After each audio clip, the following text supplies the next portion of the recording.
Nice. All right. Well, we'll get started, and as people join, they can hop on in. So, thank you guys for joining the California Young Republican Training Series. This is part 5 of a part 6 series.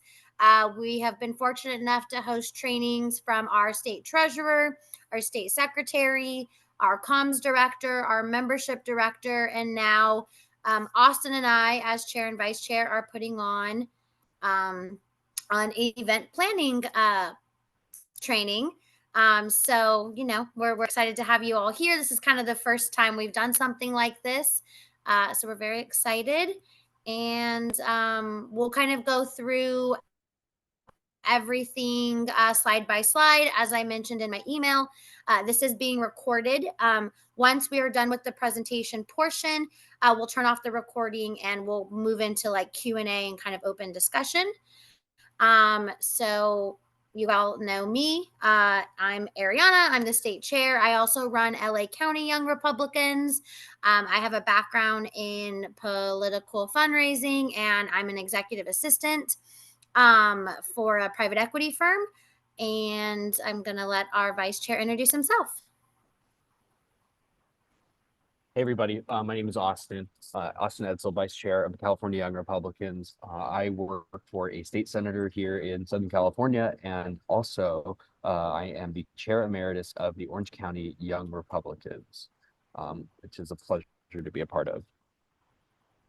Awesome. So we're going to jump on in to planning. So Austin, if you want to talk a little bit about this quote here. Abraham Lincoln, wonderful, the very first Republican president ever, gave this quote: "Give me 6 hours to chop down a tree, and I will spend the first 4 sharpening the axe." And I think this is very important for us to understand as we do anything in our organizations. If we want to do great things, then we have to plan great things. And what Abraham Lincoln means here is he's going to spend 4 hours sharpening the axe. He's going to spend 4 hours making sure that everything is lined up for the best outcome possible. So that way he can get his goals of he could achieve his goal of chopping this tree down in 6 hours. So for us, it's the same thing. We have to plan ahead. If we don't plan ahead, then we're planning to fail. So I love this quote. And I think planning is like one of the if you take anything away today, you have the runway. Plan your events ahead of time. Couldn't have said it better myself. So we'll start with planning ahead, which basically means start from the beginning. What we really recommend is if you're coming from your local chapter at the beginning of the year or even towards the end of your previous year. So, as we're wrapping up 2024, you all should be meeting with your boards if you're, in the leadership position of a Young Republican chapter or even in another organization, and talking about what you want the coming year to look like. That means determining your targeted areas and your key stakeholders. So, planning out where you want your events to be. If you're in a large geographic county like Los Angeles, that may mean rotating and hitting key points of the county. If you're in a much smaller county, that might mean picking one specific area that makes the most sense for people to continuously meet in and it's easy to locate. And then key stakeholders, again, people that are going to be invested, you want to lock people down months in advance for speaking opportunities and for events that you're planning to host. You also have to be respectful of people's time. So if you can lock them down months in advance, it's going to give you an advantage to getting the speakers that you want. Determining what you want out of your club and your membership. This really comes down to your mission statement and what type of branding you're trying to put out there. A lot of clubs differ, meaning certain places, if you're in a bluer area like Los Angeles or maybe San Francisco, you do want to see more social type events that are going to bring people out because they're just looking for like-minded individuals. Or you might want to have something, because you are in such a minority, you want to might have something that's more politically driven. Or if you're in a redder area like Orange County or the Central Valley or even Northern California, you might want to be able to rotate your events around political type events, since that's where your membership is coming from. If they're staffers, wanting to allow them to continue being involved politically and networking with other people in politics. And then the final point is having a social or events chair, somebody that's going to help guide the club, plan these events out, be in charge of, the venues, the speakers, making sure that all your boxes are checked when it comes to planning your events. Um, One thing I will say that helped out Los Angeles this year was we sat down in January and we put together our membership meeting calendar.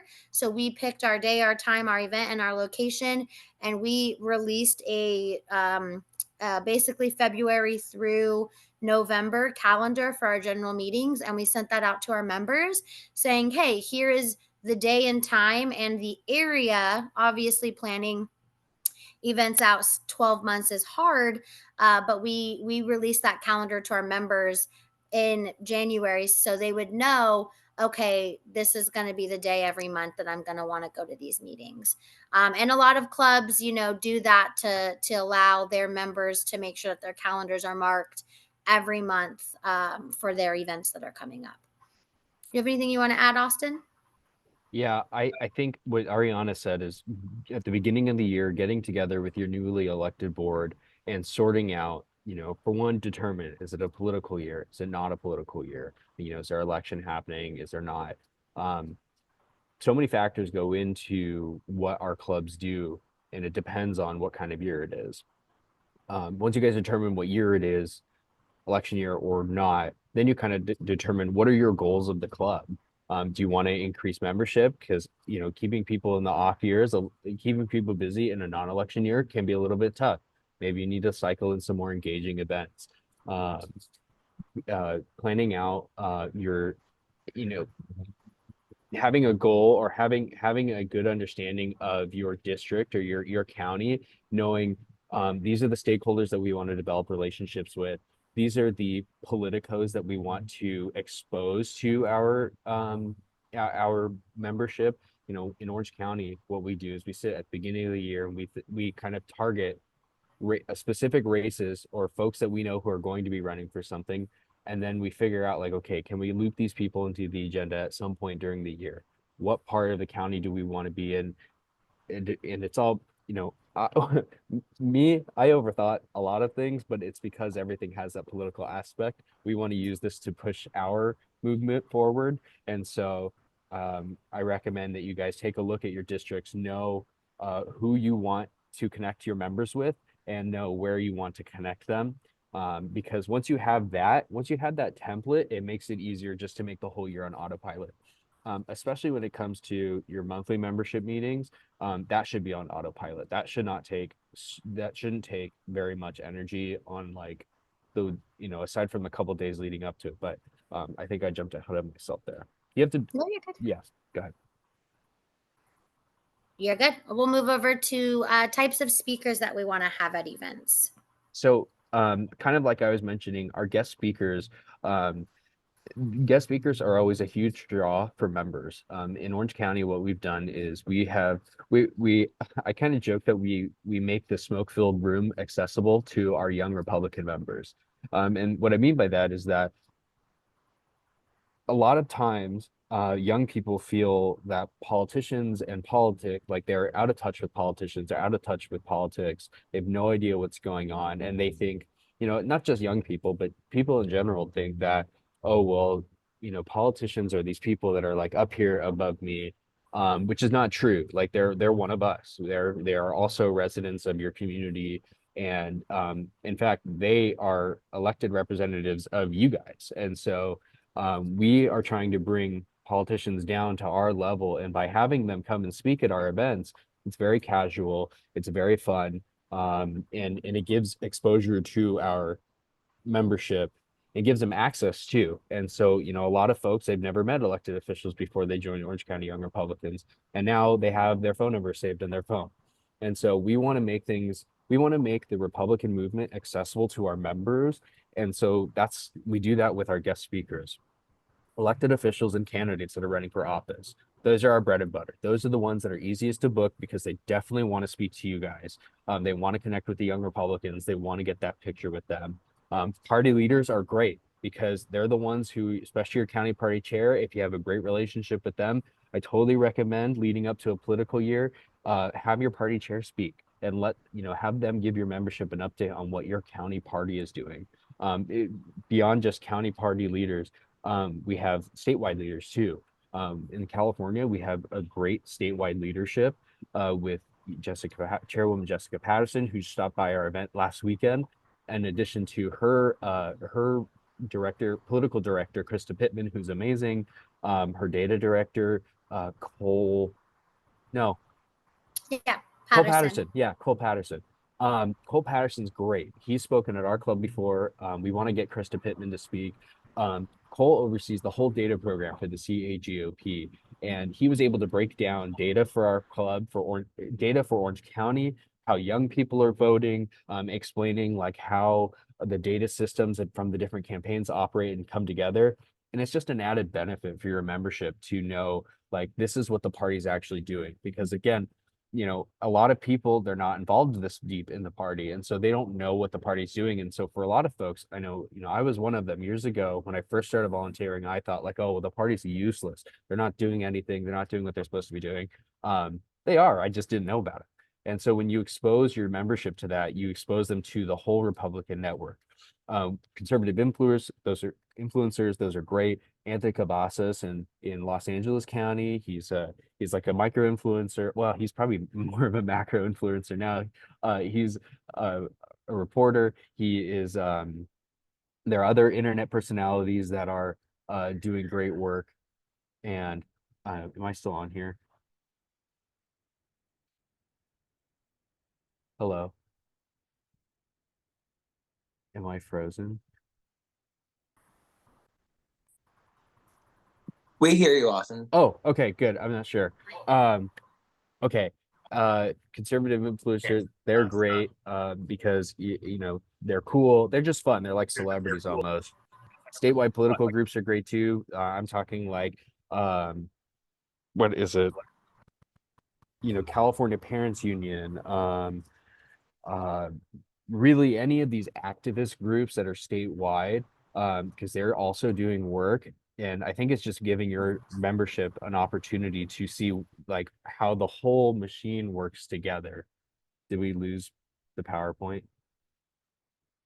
Oh, okay, we're playing around. So that's totally on me. Give my computer 1 second to restart and then I will reshare the Zoom. No But worries. you can keep going, Austin. Sorry. No worries. Let's see. And the last thing, statewide political groups, we already talked about that. Community leaders. I am a big fan of the local politics. I think that your local community leaders, your local grassroots organizers, your local council members, those people are that grassroots is the base of the party. And so giving them some airtime with your membership, I think is important too, because it just fosters deeper roots with your community. And I guess I'll add one more to this too. For guest speakers, I would consider even in your communities, if you have young Republicans who are elected officials or young Republicans who are appointed commissioners on any city or county commission, I would have them speak too, because it gives your young Republican membership an example to look up to. At some point in the next year, the Orange County Young Republicans will have a Young Republican Commissioners panel. And so that will kind of give us the opportunity to show like, hey, membership, you get plugged into our group and get involved in campaigns. And you too can also be appointed as a commissioner, and it gives them something to, strive for.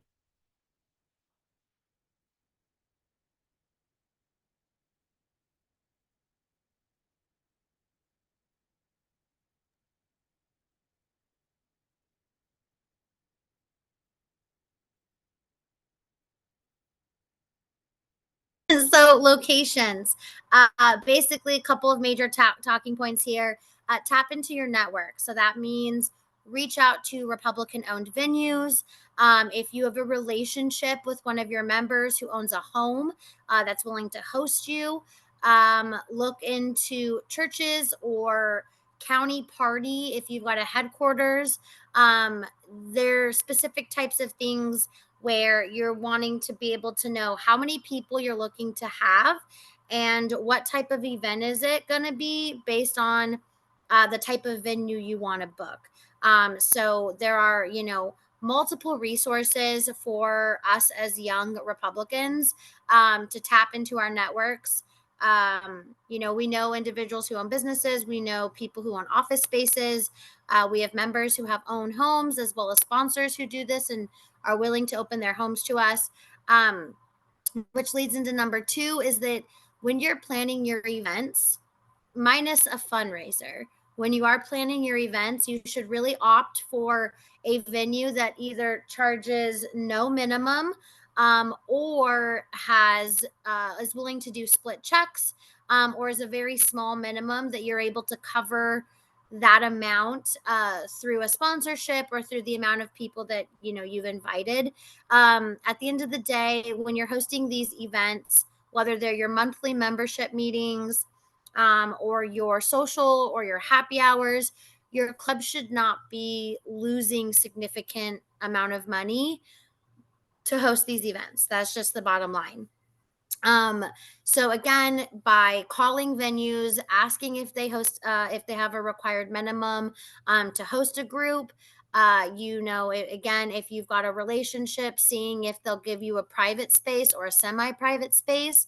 A lot of times you can do semi-private, especially if you're trying to do like a happy hour style or a more social event and not use a speaker. Getting sponsors. So that's reaching out to, as Austin mentioned, your local electeds or your statewide electeds, or any business owners in the area, anybody who's going to want to invest in seeing young Republicans meet is going to be somebody you're going to want to hit up for a sponsorship. And the pitch is very simple. It's, hey, we're hosting this monthly meeting at this venue. Would you be willing to sponsor our event for X amount of dollars? And that can usually help cover, if you do have a minimum, it can help cover that cost. Or if there's no minimum required and you'd like to maybe offer drink tickets to your members, or you'd like to offer maybe appetizers, that's what that cost could go towards to help cover. And those are things that seem enticing to people to want to come out to your event. And then the one last thing I will add is that if you are in a bluer county and you don't have a relationship in certain areas, one of the easiest things that I have found being in Los Angeles, we have venues that we do use that are Republican owned, but if we're trying to host an event in a new area, and we've heard this venue is somewhat friendly and we don't want to kind of come in hard with the like, yeah, it's a Republican group. I usually lead with like, oh, it's a young professional group. We're looking to host a happy hour style event, probably 25 to 30 people. Is this something you could accommodate? Are you guys open to separate checks? Do you require a minimum? And so that really allows them to kind of understand and read the room that it is younger group people. It is a professional working group. And I usually, discuss if I'm going to have a speaker or not a speaker, if it's more casual or more focused on, one individual coming. And so at the end of the day, the other recommendation I have is putting locations that you use into a database or saving them wherever you save your club information so that you're able to reuse events, or your next club in the next year is able to go back to some of the venues that you've used in the past and continue to support Republican owned establishments. Anything else you want to add, Austin? No, I think it's I think you covered mostly everything. Tapping into your guys' network is probably the most important here. Even in blue counties or blue areas, you have to know a business owner. And that's just general. Like you have to be plugged into your business community because, for one, Republicans are supposed to be the party of business. We're pro business, so knowing these people is important. But then making sure that you're tapping into your network to get access to these spaces. And then getting sponsors for your, if they charge like a minimum, one thing that we always do is when we reach out, we ask like, is there a food and beverage minimum, or can we just, I would always start with, hey, can we just order a bunch of appetizers and everybody will be on their own for drinks? Any restaurant that's cool with that is the best. Because it's super easy. You order like 5 appetizers. It's usually enough to feed enough people. It's the most cost effective, and then everybody's on their own for drinks. Generally, I think that's just a good idea. I think you guys know your districts well enough. So that's up to you to kind of determine, like, is that something your membership likes? Also, if you guys are like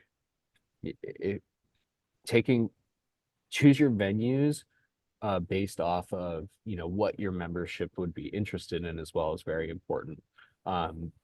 You probably, I don't know, most young Republican groups are probably not going to be meeting in like a church basement. But it could be, you could be in a more conservative community. Maybe they don't, maybe alcohol is not something that, your group likes. And so maybe you do it at like a pizza place, or, it really just depends on your membership. You guys know your membership better than anyone else, and your counties better than anyone else. So make sure you take those things into account. Awesome.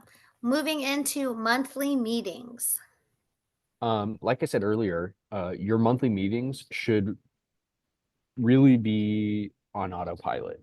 Plan the stuff ahead, know about where you want to be, and I would say by 2 months out, you should know exactly where it's going to be.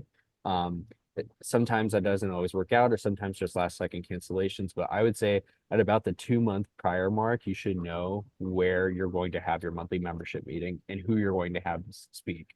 Now, every county is different, and so maybe a monthly membership meeting isn't as feasible. Ariana, what are our organization requirements for meetings? Is it monthly or is it bi-monthly? Once a quarter. Oh, okay. So anywhere from monthly meetings to quarterly meetings, like, you guys know your district the best, and so you have to adjust based off what your membership would like and what your goals are. We do have monthly meetings in Orange County. We take July off. That's our dark period. Sometimes we'll do like a smaller event or a low-key event that's not really managed. Or we'll go to, crash someone's 4th of July party. But for the most part, we have a monthly membership meeting every month. Sometimes that's also, actually, I'll correct that. Sometimes it's also replaced by special events like the legislation, a Christmas party. We in Orange County, because we're a very blessed county, so we know a lot of business owners. We have a very rich like Republican community here, and so we are able to do our monthly membership meetings. What we like to do is support small businesses all around the county, and so we know enough bar owners, and we know enough like folks that know restaurant owners, that we can have a different location for a monthly membership meeting. Our members love it because it's basically a tour de Orange County. We get to experience the cool, we get to experience this cool dive bar in South County, and then really a nicer, more upscale bar in Newport Beach. We have a lot of variety in Orange County, and so we move around every month. Maybe that doesn't work for you, or maybe you only know one business owner in your community, and so, or maybe even location wise too, maybe it's not feasible with how big some of your counties are, or some of your regions are, to have it in different locations. Maybe you should only have it in one. I think the consistency is important on at least the date and time of the month. All of our membership knows that our meetings are the 4th Monday of every month. So that's kind of great because everybody kind of keeps their 4th Mondays booked on their calendar. And even if we're a little slow on getting them the details, at least they know, okay, I'm going to be at OCYR on this day, at this time, in this month. And so I think the consistency is nice for our membership. So find something that works for you. When it comes to cost, like these monthly meetings, they should be, free for members. If they pay membership dues, then these should probably be free for them. And then for non-members, you should charge them. Charging non-members is an incentive for them to join. And so I would recommend that. In Orange County, our membership gets into our monthly meetings free. And if we have outsiders, then we charge them $15. And that is usually, we usually make some money off of every monthly meeting because of that. And again, so monthly meetings, this is your opportunity to highlight what's going on politically in your communities. So this is your time to highlight local elected officials, provide political updates from the party, and just keep your membership in the know. Our purpose in the Orange County Young Republicans is to engage young people into the Republican movement. And so the more that they know about what's going on and the more that they feel plugged in, the more that they're going to participate and the more that they're invested in it. And so these monthly membership meetings are something that our members look forward to, because it's a social for them. Actually, that's a good point too. You have to determine what kind of how do you want to brand it. Most of ours are a mix between a speaker event and a social. So we have our speaker event, and oh yeah, this is a good example of all of this. And I think most of our meetings look about the same. We have a primary guest speaker, and they kind of give their update, and then the rest of the time we just network and have fun. You could have drinks, you don't have to have drinks, but you could eat some of the appetizers that are out. And so ours go networking, speaker, networking, or just hanging out, speaker, hanging out. And making sure that you have plenty of time at the end for the speaker to mingle with your group, because that's really where the added benefit is. That's where they feel plugged in. Here on this photo too, I'm sorry, Ariana, we have in the top left picture is Orange County Young Republicans with our monthly membership meeting a couple months ago. This was at Muldoon's in Newport Beach. It's a great venue. We know the owners, and so anytime we need to use the venue, they have this great little side pub that they allow us to use free of charge, and then sometimes they sponsor appetizers too, which is great. In the bottom left, we have the LA GOP in a monthly membership meeting. Ariana knows the details about those. Yeah, so I was just gonna say, LA's actually done it both ways. When we first merged our county, LA is obviously huge, politically population and geography. So when we first merged, we actually were doing Sunday meetings in downtown LA once a month, and we actually had a pretty good turnout for the first 3 months that we did it. Unfortunately, we ended up having a dispute come up with the venue. And following that, we did not have another contact in downtown LA. So we then pivoted and decided to move our meetings around the county. So the way we work, similar to Orange County, is we rotate. We actually picked 5 locations to highlight LA County, and we have 10 member meetings, general member meetings throughout the year, and we hit each of those 5 areas twice. So our calendar that we released basically gave the area and where our meeting would be, and then about a month out we locked in that venue. And our big thing for us is always getting the flyer out 2 weeks ahead of time. It usually gives people enough time with your branding, whether it's social media or email or texting your members, to let them know about the events. So this event here that we hosted was our May meeting. It was at a Republican restaurant that we actually he did a buyout for us. So it was just $35 per person. Members were free. And then you can see there's a couple of older people that attended. So our local GOP Central Committee that was in this Brentwood, Bel Air area sponsored our event. So they came in at about $500 in sponsorship to cover the food for the event. And Nathan Hockman, who is running for district attorney, was our guest speaker. He's a former Republican. He's now an independent, but he is running against George Gascon. So he came out, and we had a pretty good turnout there. And then on the right-hand side, you have San Francisco Young Republicans. And I don't know if I know Jacob's on the call, if you want to give us an update on when this meeting was, and if you guys had a guest speaker or what your setup was for it. So this was our most recent speaker. We had Jonathan Madison speak, who is the former Bay Area Regional Vice Chair with the CAGOP. And yeah, this is our usual go-to venue. He's our pub in the city. We did an event with them originally, and we just had such a great relationship that we haven't really had a need to go back.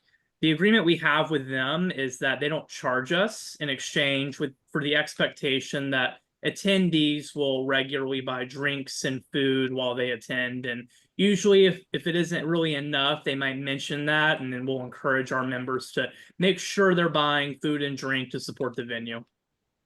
Awesome. Thank you so much for sharing. So the next slide here is basically about outings. So there are two ways you can go about an outing. As Austin mentioned, you can supplement these for your monthly membership meetings. Say you want to go to a sporting event, or you want to go to do a beach day or a pool party or something. But one benefit and one thing that I'd suggest, in order to bring value to the membership, and an incentivization for people to actually join and pay dues, is to make some of these outings member only events. Something that we've found a lot of success with in Los Angeles has been, we have our monthly meetings, and those are all planned out. We've advertised the flyers, and then occasionally we will do a members only event where we do not advertise it.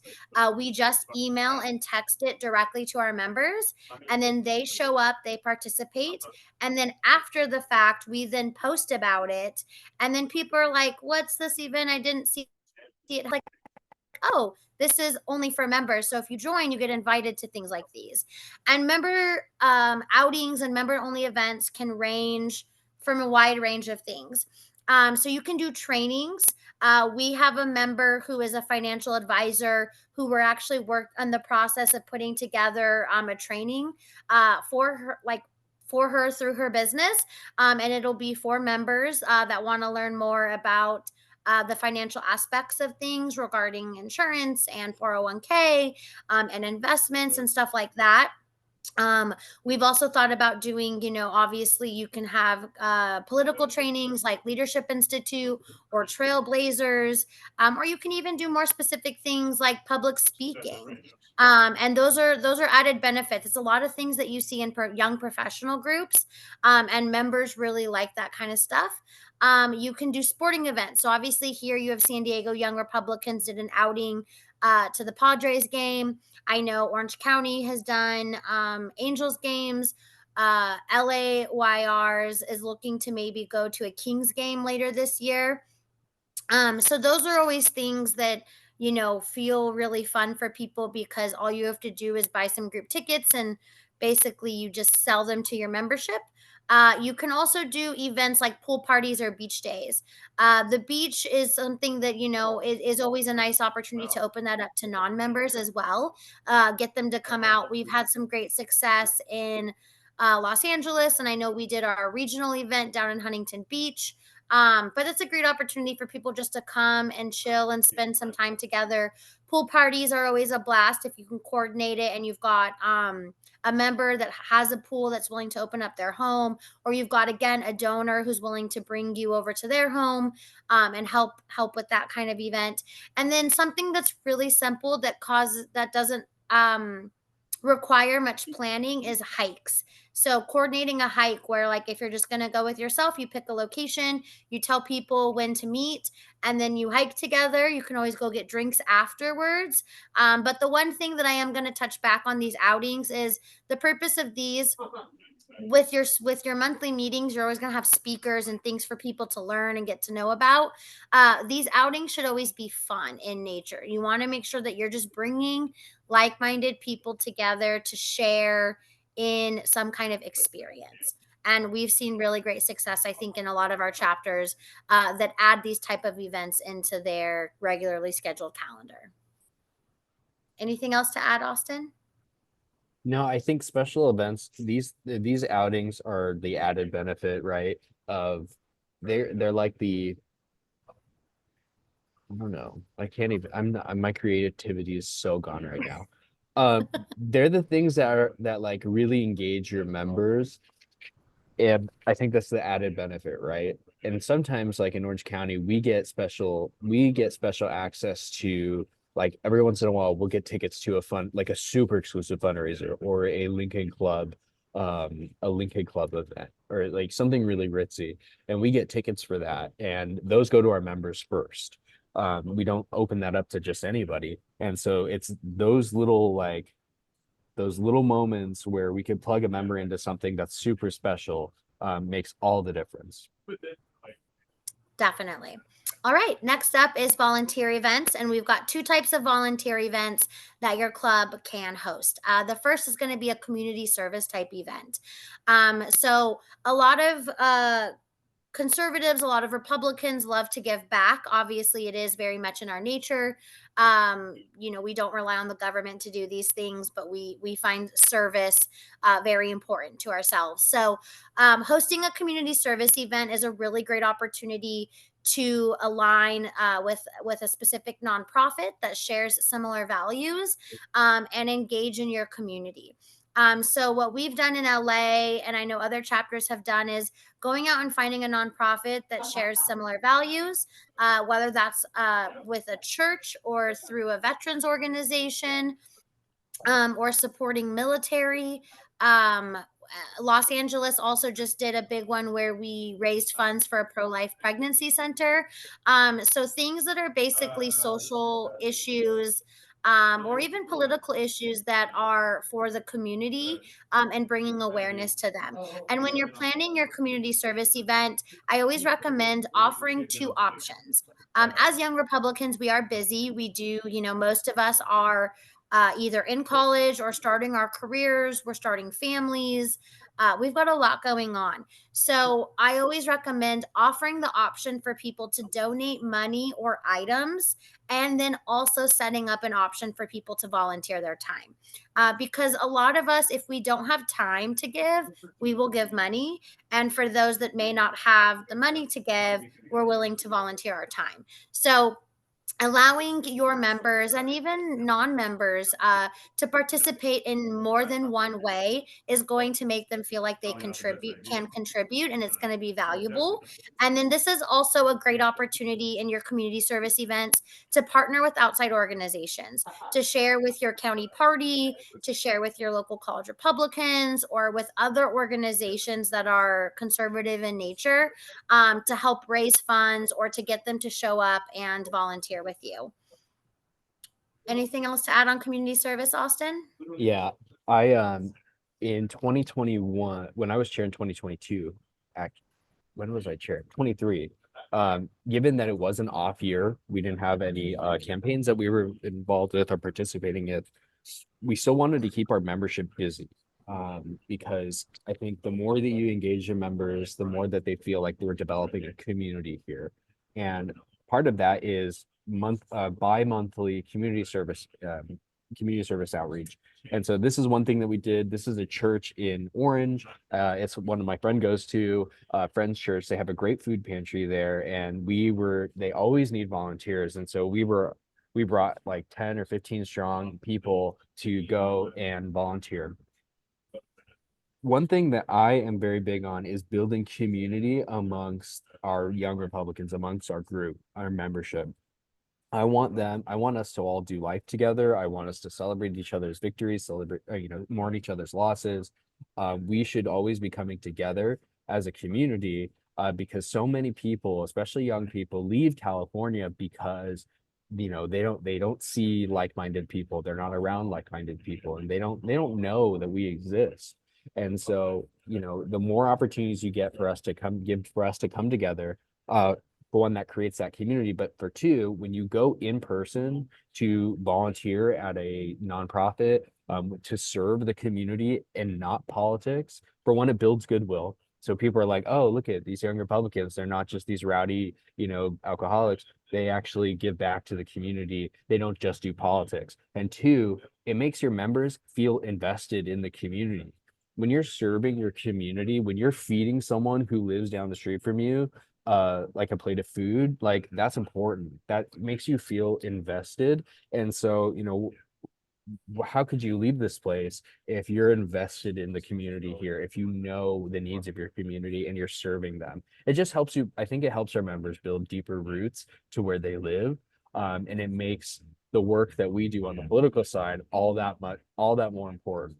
So that's that. Awesome. And you want to take away political engagement? Yeah. So when it comes to political engagement, I mean, this is aside from monthly membership meetings, like this is where the Young Republicans add value as an organization, add value to our communities the primary way. Obviously, like we're all generally pretty political people. To me personally, every single one of us should be involved in some campaign or be actively volunteering in a campaign. The ways that we as individuals support campaigns is either by giving money or by volunteering. Every single American citizen, I think, should be doing one of those two things. Obviously, as young people, we don't have that much excess income, especially being in California, where our excess income is dwindling by the day. It's not always feasible that we give, but it is feasible that we take a Saturday, 4 hours on a Saturday, like once a week or once every couple weeks, to go and push the movement forward and support candidates that are going to represent us well. I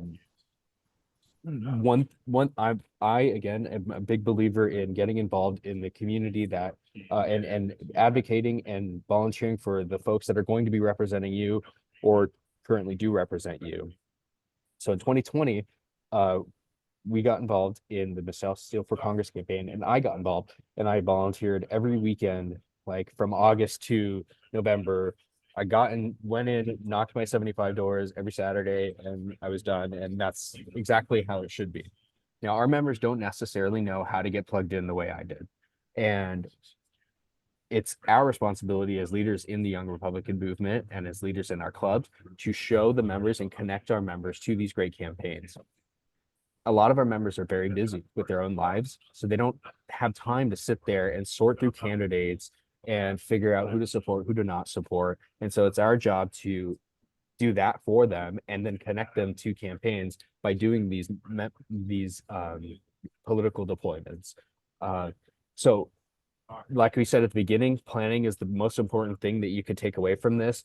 Early on, you should identify the races that you want to be involved with. We did that as a statewide organization at the beginning of the year. We identified the 4 seats that we're doing statewide deployments for, identified those targeted races, and get a good bang for your buck. Find races that you can knock for the person running for Congress, the person running for state senate, the person running for assembly, and then the person that you guys are supporting for your council races and school board races. That is like the golden. If time is so limited, so get the biggest bang for your buck on these deployments and work with the campaigns and their volunteer coordinators to plan out these outings. These things should be fun. You could add a competition, add some flair to them. Most of the time you could get the campaigns to pay for lunches or pay for your social afterwards. Have a full day of solid campaigning and solid door knocking. I think that's super important. Because it just pushes the movement forward, and our candidates benefit from that. Their candidates love it when we can come in and support them. And as young Republicans, this is where we differentiate ourselves from college Republicans. We actually do work. And so I think that's really important for everybody to take home with them. At the end of your thing, you guys should all go and do lunch afterwards or go and do a dinner afterwards. Do some sort of social. It's great to debrief. You get to talk about what you guys experience, and it builds further community. Part of the political engagement part 2 is that sometimes candidates, they have fundraisers, they just need bodies. A lot of the times donors will just write checks, but they won't actually attend, and so it'll make it look like their fundraisers are completely empty. They love it. They love Young Republicans because they know that, hey, Young Republicans, there's free food here. We'll get a bunch of people to come and just, fill up the room. Or if they don't, if it's kind of like a nicer event, they don't need people to fill up the room. Make sure you when you identify candidates that you guys like, make sure you ask those candidate campaigns for YR discounted tickets. Most of them will do it. If it's like a nice fundraiser that's like a $500 buy-in, ask, because they will cut it down. Like almost like 99% of the time, they're going to say, okay, cool, we'll get you guys a discount. It's $100. Or if it's $100 buy-in, then we'll get you a discount. It's $50. And they love having young people around their campaigns because it just looks good for the candidates. And so ask, especially if it's a cool event, if it's a speaker meeting, like they're bringing someone from Congress from like far away or whatever, ask for a YR ticket price. All right, you want to do CYRF socials? Yeah. So as an organization, I think Ariana was really the one who kind of kicked it off last year on making sure that us as a statewide organization are supporting all of our county organizations. A big draw for us is that we get to do these really fun special events where we have our regions. You know, normally we're all so busy in our own lives and our own communities, but the cool thing about regional meetings is that we get to bring our regions together. We get to come together, different counties, and we all get to mix and mingle. And this provides a great opportunity just to not only network with folks outside of your immediate community, but also to bounce ideas off of each other. What works here? What doesn't work here? It's building that community and that fellowship across county lines is very important. All of us are going to be leaders in the state government one day, probably, hopefully, and all these relationships are going to come in handy. I will not be surprised when in 10 years or 15 years, when each of us from different counties are all in the assembly or the Senate, and we can say, hey, remember that one time we went to the Reagan Library? That was awesome. These connections are so important. And even then beyond that, if you ever get into consulting, or if you ever, you know, even if you have like you're looking for a new job and you want to move to a different part of the state, these connections that you guys make and the friendships that you guys make are very important. I think it also, for our members, it also helps us build a deeper level of community. And it makes it for one, it adds to the Republican movement in California, because it makes, you know, we see it together. It's not as hopeless. We could see like, hey, there's someone in San Francisco doing things. This is awesome. It pushes the whole movement forward, which I think is just very important. The other option is the other opportunity here is that it allows for your club, if we're going to be hosting a regional event in your area, to highlight something that's really unique to your area. So some of the examples that we've done in the southern region, we did a beach day in Orange County. We've done a museum in Los Angeles, and then obviously the Reagan Library up in Ventura. We did wine tasting out in Temecula. We did a boat cruise out of San Diego. And then we're planning to do an aerial tramway experience out in Palm Springs area next year, and hoping to do something fun down in San Bernardino County to highlight all of those areas.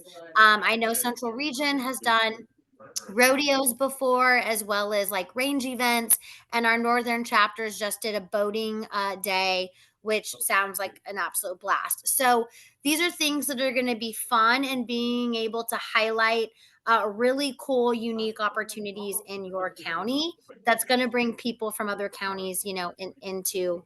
We had 2 people drive up from San Diego for the day, so I mean that's a commitment to do, you know, 2.5 hours up and then 4 hours back in just one day. All right, our last major talking point is going to be about major events. So obviously every club should be hosting monthly meetings, and you can mix those in with outings and community service and volunteer political opportunities. But then occasionally you're going to want to host a big event. And there are some obviously different practices that you're going to want to take when it comes to hosting a large scale event. So the first thing is member versus non-member pricing. As we mentioned, is a lot of our monthly meetings are free to attend or free for members, and a little bit of a small cost for non-members. But when it comes to major events, you're going to want to charge for both. But obviously having a significant proportionate difference between your member and your non-member pricing is important, because this is going to be an opportunity for you to drive membership and get people to be willing to sign up to become a member specifically so they can get a discount on this event. Some clubs like Los Angeles and Orange County have also done packaged deals where you can pay for a membership plus a small little fee on top. And that, your membership off of a big event like this is a good opportunity to recruit members. The second thing is going to be this gives you an opportunity to fundraise and raise money with sponsors. As we mentioned, you might ask elected officials or restaurants or community stakeholders to help sponsor your monthly meetings. And that might be a couple hundred here or there to help cover your food costs or drink tickets or whatever, may be needed at those smaller events. The thing here with major events is you're going to want to put together an actual sponsorship package. You're going to want to find tiers and have different levels that come with different benefits. And that's going to be, like a title sponsor or kind of like your platinum sponsor, which will get an opportunity to speak at your event. They'll get advertising before and after.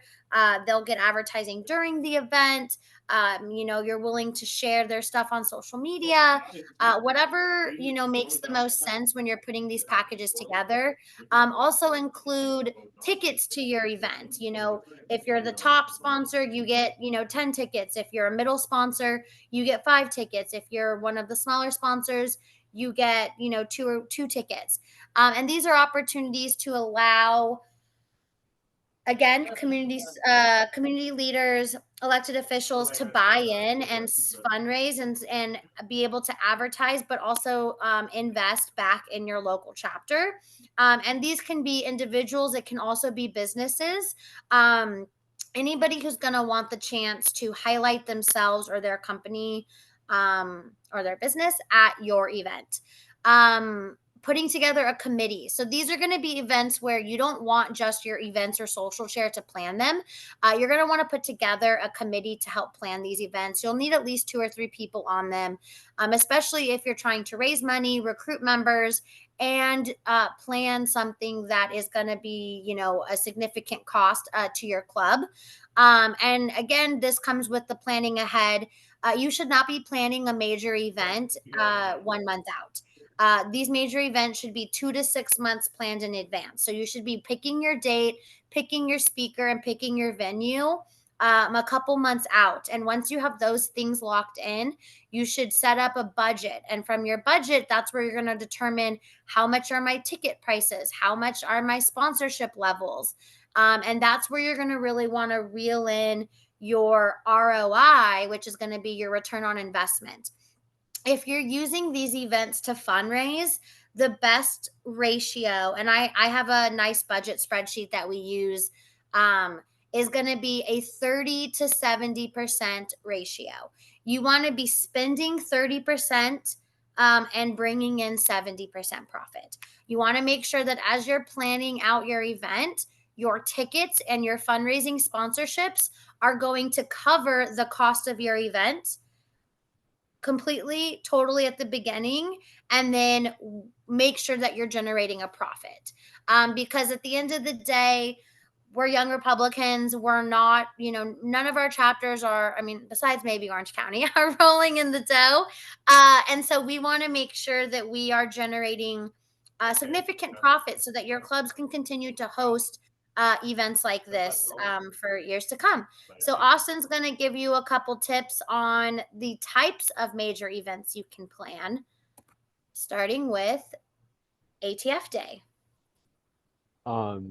These like special events for the year are important just for one, because they're just extra fun. They kind of push things over the top for the club members. We're always trying to add benefit to the membership. And like Ariana said, the package deals that people offer, like a lot of people, they'll renew their dues when it comes time because they get the package deal. It's like dues renewal plus $20, and then you get in, and it's like a significant discount to whatever the event is. So those things are important. ATF Day is one of the most fun days in Orange County. It's alcohol, tobacco, firearms. It's named after the federal agency, the ATF, the Alcohol, Tobacco, Firearms Agency. obviously not related to that at all. We're not a government agency. We don't even like the ATF generally, but these are fun opportunities for one, engage new members who have never been a part of the organization before, because, you know, shooting guns, it's fun. Generally, conservatives like guns. And so you're tapping into folks who like guns but aren't involved in your community already. So now we're looping them in. A lot of the times the venues are pretty friendly. We have relationships with folks at Evans Gun World in Orange County. Evans loves us as a group. We host our ATF day there very often. It's a lot of fun for everyone, and they coordinate the whole thing. They give us a Sunday afternoon. They book us out completely. I'm sorry, I don't even have the order on here. ATF day, we don't do it in that order. We do guns first, and then alcohol, and then tobacco. Obviously, because you can't drink before you shoot guns.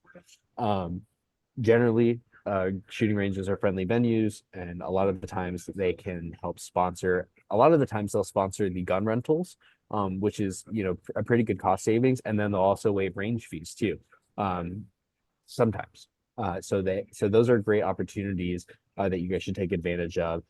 We all have some sort of we should all at least have in all of our counties or areas have some sort of California Pistol Rifle Association chapter or a gun owners chapter, and we could partner with those. Those are opportunities to not only come together as one big group, loop them into what you guys are doing, but also gives them an opportunity to sponsor if they are interested in that. This is a good opportunity also to get sponsorships from folks who are running for office or your county sheriff. Our county sheriff sponsors our ATF day every once in a while, which is awesome. So you could get ammo sponsored or get the firearms waived. Ammo's expensive, so getting that sponsored would be awesome. And then getting your food sponsored at your social afterwards. When you go on to the alcohol part, we always end up at a bar. We do we either do pizzas or just a bunch of appetizers, give everybody food. And then after that, we find some sort of cigar lounge. And again, these are, you know, bars, cigar lounges, and firing ranges are all generally pretty friendly territory for our movement. And so it shouldn't be difficult to find sponsors for this.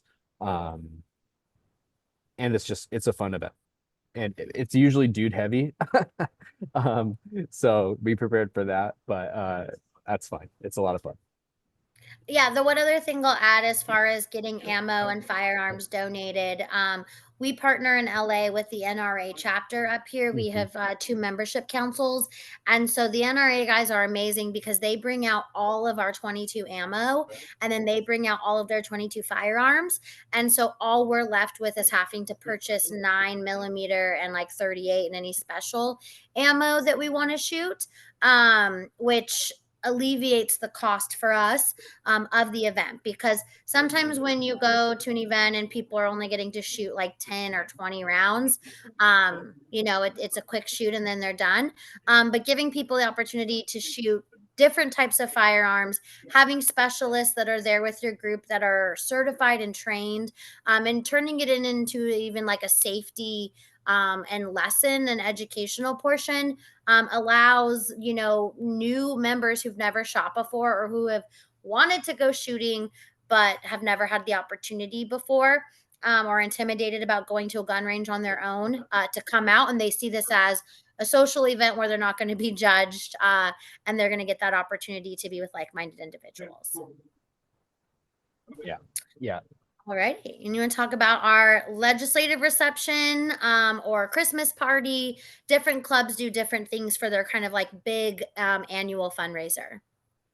So this is a picture of me in between some of my favorite elected officials and Scott Baugh, who's not an elected official, not yet.